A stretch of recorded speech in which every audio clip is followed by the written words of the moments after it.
Assalamualaikum warahmatullahi wabarakatuh. Alhamdulillahirabbil alamin. Wassalatu wassalamu ala asrofil anbiya'i wa mursalin wa ala alihi washabihi ajmain, amma ba'du. Puji syukur atas kehadirat Allah yang telah memberikan rahmat dan hidayahnya kepada kita semua, sehingga kita dalam keadaan sehat walau di dalam pandemi COVID-19 ini. Dan sholawat beserta salam kita junjungkan kepada Nabi besar kita Muhammad Sallallahu Alaihi Wasallam.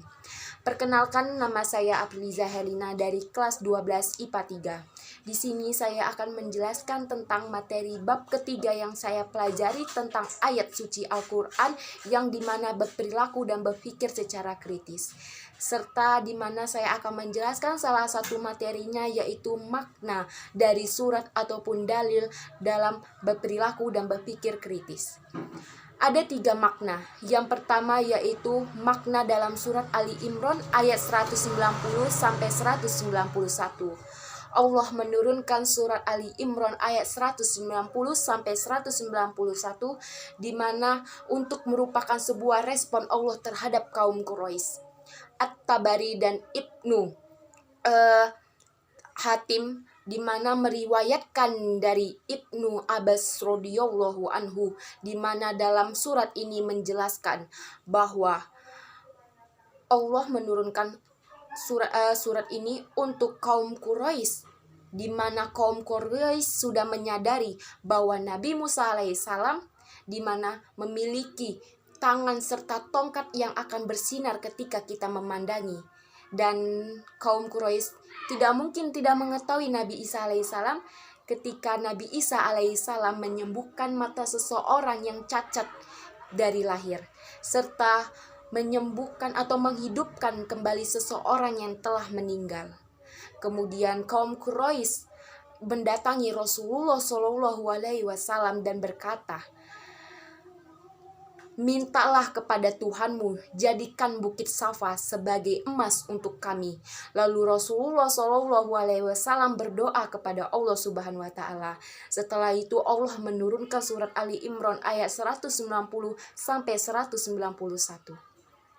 Di mana ayat itu menjelaskan bahwa mengajak kaum Quraisy untuk melihat segala sesuatu yang ada di langit dan di bumi bahwa merupakan kekuasaan Allah Subhanahu wa Ta'ala.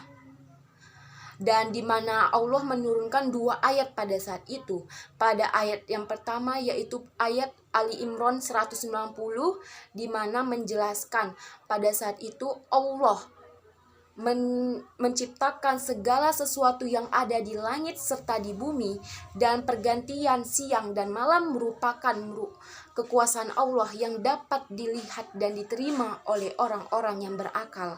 Kemudian pada ayat yang selanjutnya, pada ayat 191 ayat Ali Imran, ia menjelaskan ada ciri-ciri orang yang berakal atau yang disebut dengan ulil albab. Nah, yang pertama ciri-cirinya yaitu ia selalu berzikir kepada Allah Subhanahu wa Ta'ala. Yang kedua, dimanapun dan kapanpun.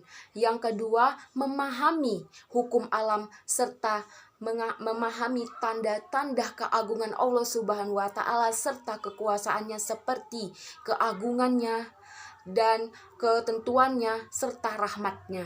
Dan yang ketiga yaitu adalah segala sesuatu yang ada di langit maupun di bumi merupakan ciptaan Allah yang memiliki manfaatnya.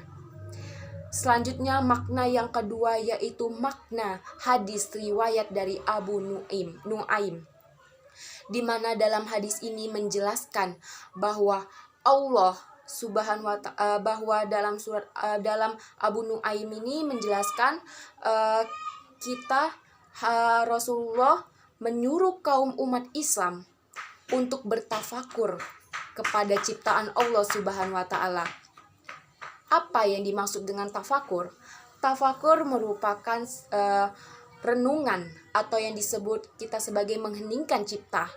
Nah, di mana dengan kita bertafakur kita akan melihat sebuah keajaiban yang ada di langit, di gunung, di daratan, lautan, binatang, dan tumbuhan. Dan Rasulullah juga melarang kita untuk mencari tahu serta memikirkan zat Allah itu seperti apa.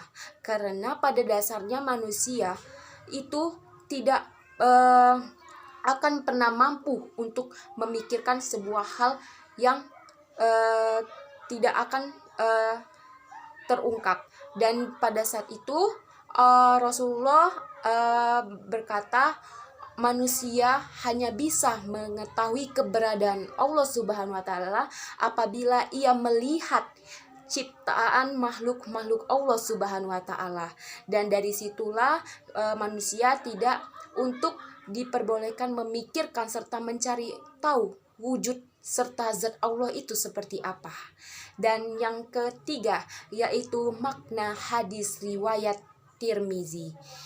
Hadis riwayat Tirmizi dari Abu Hurairah radhiyallahu anhu menjelaskan kepada kaum Islam untuk berpikir secara kritis serta memanfaatkan waktu sebaik-baiknya serta beramal kebaikan, tidak untuk ditunda-tunda.